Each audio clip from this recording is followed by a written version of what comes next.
So thanks for tuning in. Just a quick update that the full episodes of the Rant Cafe podcast can be found for free on Spotify, which is linked in the description below. But for now, let's just jump into the meat and potatoes of this highlight. Well, I think that the earliest question that's brought up in Code Geass is, do the ends justify the means?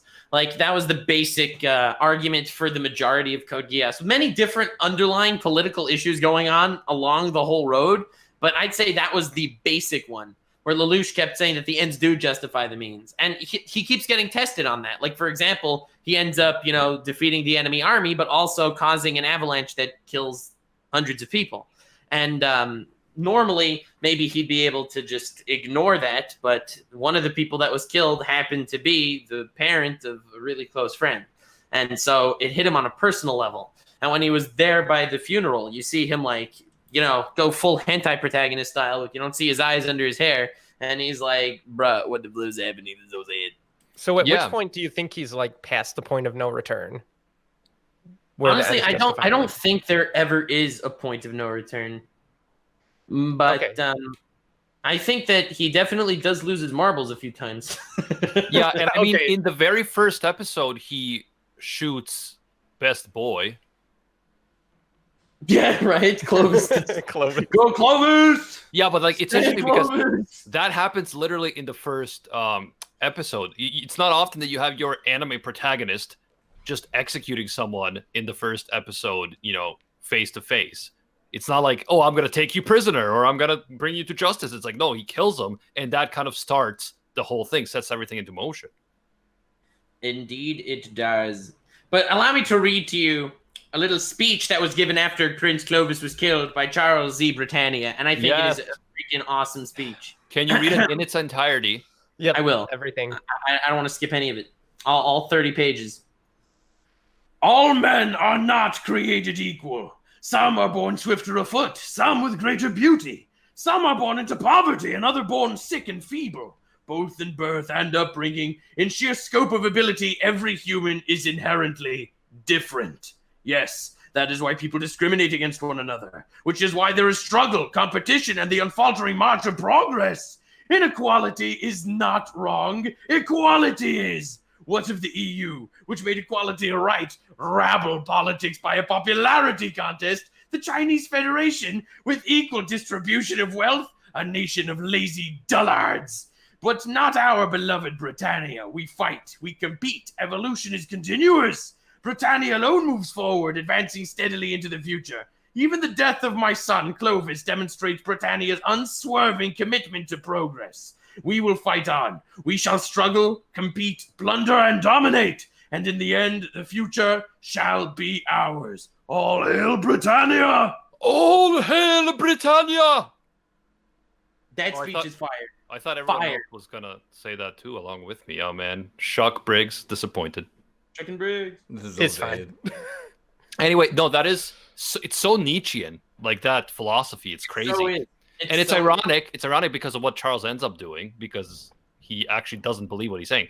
But it is such a fascinating Nietzschean speech in an anime that, also includes cute girls and cats and shit.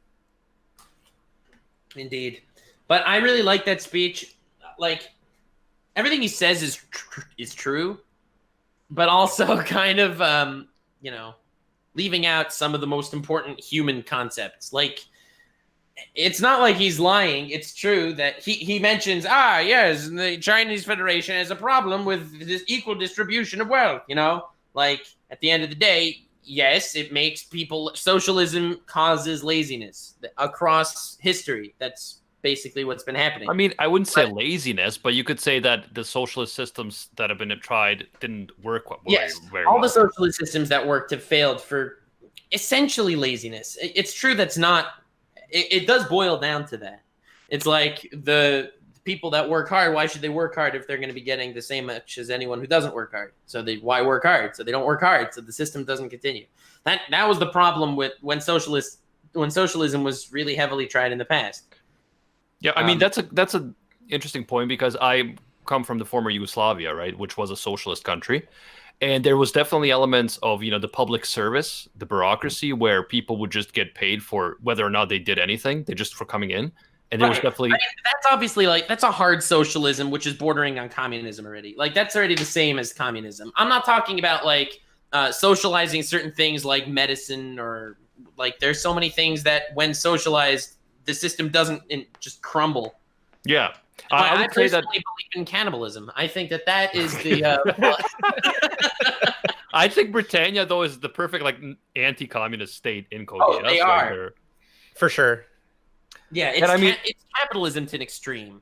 It's so utilitarian, like to where it assumes that every single place that they conquer, every area would fall under their same goals and ideologies. Even though, of course, they don't, right? Because, Area 11 and all the Japanese rise up. Yeah, I mean, that's the other thing. Like, they're imperialist, but imperialists in history, they've always faced stiff resistance because people don't want to be dominated by others. So that is another interesting, conflict that you see in Code Geass. And then with the ending of Code Geass, we don't have to spoil everything, but oh my god, the ending of Code Geass! Don't spoil it. The one thing what happens with the new state that is created, I think the same problem will arise when you try to create any sort of like great world empire or government, whatever it might be. You're still going to have. Hold on, Nux. Allow me to finish the sentence. You're still going to have people rebelling against this order, even if its good intentions are making the order. It's true, but it's not like it unified the entire world. At the end of the day, it was only the majority of the world. Britannia just joined the United Federation of Nations. It's not like, Well, I assume it's kind of equivalent to the UN in our world, right? But it's much bigger. It's like, imagine if the UN also had, like, China and North America. So what you're telling me is it's a mystery. The United Nations doesn't. No, but I mean the United Nations having actual power over it. Yeah, exactly. I don't mean just every country sends their little figurehead and they discuss nothingness for a little bit. So I firmly believe that any country that tries to, like global type country that tries to have actual power will fail because you will always have smaller regions and people who are disadvantaged by the dominant people who rule. We just talked about One Piece. It's like the antithesis of it. Yeah. It's like at the end they create a world government of sorts. I mean, of course, it's not like the world government in One Piece. I think. Yeah, but the reason why I liked Code Geass, the basic political state at the end is opposed to One Piece, because One Piece, the system is put in place by a world power that caused pain and suffering in the past. When it comes to something like Code Geass, his big shtick was that he leveled the playing field across the world. And yeah, that's the big thing that what you just said reminds me of the whole idea of equality, right? So there's definitely this Nietzschean argument to be made that equality is inequality is natural, and why fight that? Some people are just better and they should be promoted, and the people that are not shouldn't be worried about. But then there's also the argument that every person has potential, and if you don't give them the opportunity to achieve that potential, society as a whole will suffer. If you have people who are completely dismissed because they are not born with natural talents, then they can't contribute to society. And if they could contribute, society might be much better off as a whole. So, I mean, the idea of equality, too, is something that we take for granted in the modern world, but it's something that should be discussed more. It's like, what do you mean by equality? Why is equality good in the first place?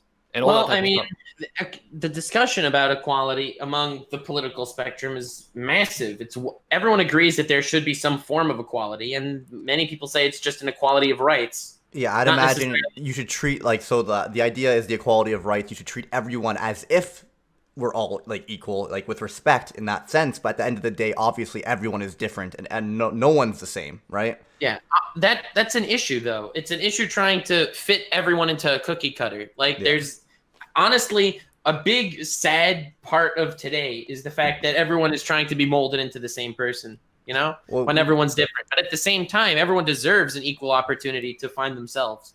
Yeah, I think that some people are swifter of foot, and some people are smarter than others. So the people that are swifter of foot, if they want to become athletes, and the people that are smarter get PhDs in political philosophy, so everyone has, the equal opportunity to pursue what they have with their personal How gift. dare you imply that I'm not an athlete? Animac, please. You know what? Fair enough. Okay, that was a good argument. Best debate on the podcast so far. Yep.